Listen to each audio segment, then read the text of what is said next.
Ce programme BIF Carbone a été mis en place pour réfléchir à une démarche d'amélioration.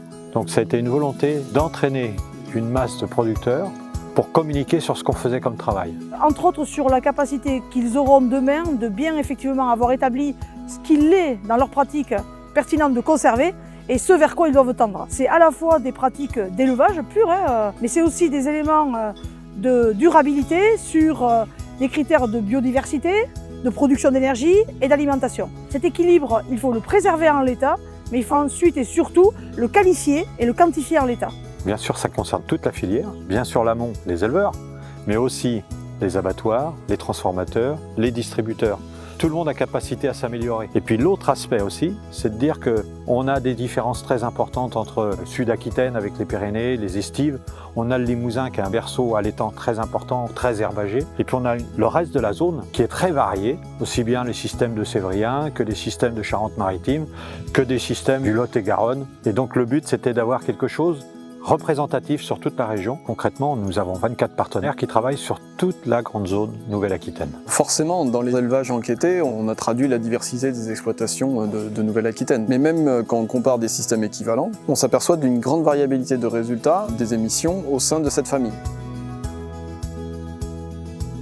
D'abord parce qu'on avait pleinement conscience que la société est en attente sur des éléments très factuels sur le carbone et il faut qu'on amène de la donnée et qu'on puisse renvoyer de la donnée sur nos territoires. Quand on ouvre les portes de nos exploitations, d'avoir des chiffres à expliquer. Communiquer, savoir-faire, c'est aussi répondre à la société et puis prendre du recul, regarder ce qu'on fait chez nous en termes propres pour un exploitant. C'est de se dire, je travaille peut-être pas si mal que ça en fin de compte. Ce qui m'intéressait aussi surtout, c'était le plan d'action, les choses à mettre en place pour améliorer l'empreinte carbone de l'exploitation.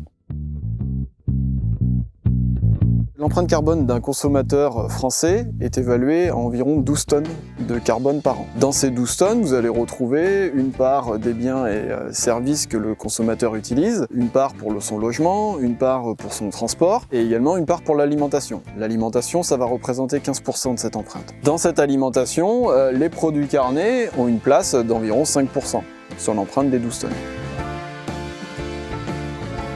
La première étape, qui était des 600 diagnostics, a permis de faire une évaluation simple sur différents critères environnementaux, de rappeler les différentes contributions positives de l'élevage, à savoir la performance nourricière. Dans la moyenne des 600 fermes, une exploitation de Nouvelle-Aquitaine nourrit à peu près 428 personnes par an sur la base du contenu en protéines animales. Elle entretient également 170 équivalents hectares de biodiversité. Les prairies et les haies de l'exploitation, comme vous le voyez ici, permettent de capter du carbone dans les sols à travers la matière organique. Le bilan carbone m'a appris que 48% de mes émissions étaient compensées par mes pratiques. Que l'exploitation nourrit 309 personnes par an. Ce sol, c'est notre force, on y est complètement associé. Et ici, on voit autour de nous, il n'y a que de l'herbe. Et l'herbe ne peut pas avoir usage dans ses pentes par un autre fait que par l'élevage. S'il n'y a plus d'éleveurs dans la chaîne des Pyrénées, il y aura des ronces, il y aura des incendies, tous ces phénomènes qui seront ingérables pour la société. L'élevage permet de valoriser cette herbe, de séquestrer à cet endroit-là. Si c'est pas ça, c'est de la séquestration sans contre-valeur. Si demain il n'y a plus de vaches dans le marais Poitevin, toute cette biodiversité et cette richesse qu'on peut avoir dans le marais va disparaître.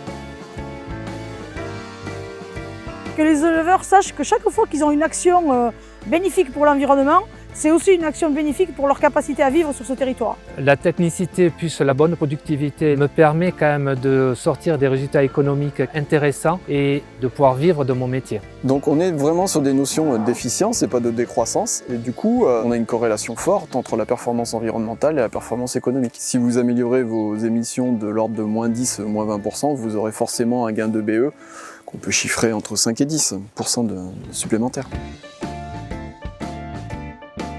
En clair, on abat les animaux à proximité, on transforme les animaux à proximité. C'est aussi la capacité d'être communicant collectivement sur l'action. Ici, on est sur un territoire sur lequel on a construit du tourisme, donc ayons quand même l'intelligence d'aller au bout du processus de réflexion et de considérer que si on aide à la base le maintien des prairies sur ce territoire en Nouvelle-Aquitaine, du Limousin en passant par Poitou-Charentes et les Pyrénées, on aura la capacité de construire effectivement une filière responsable de bout en bout et qui amènera de la valeur économique à tous les maillons.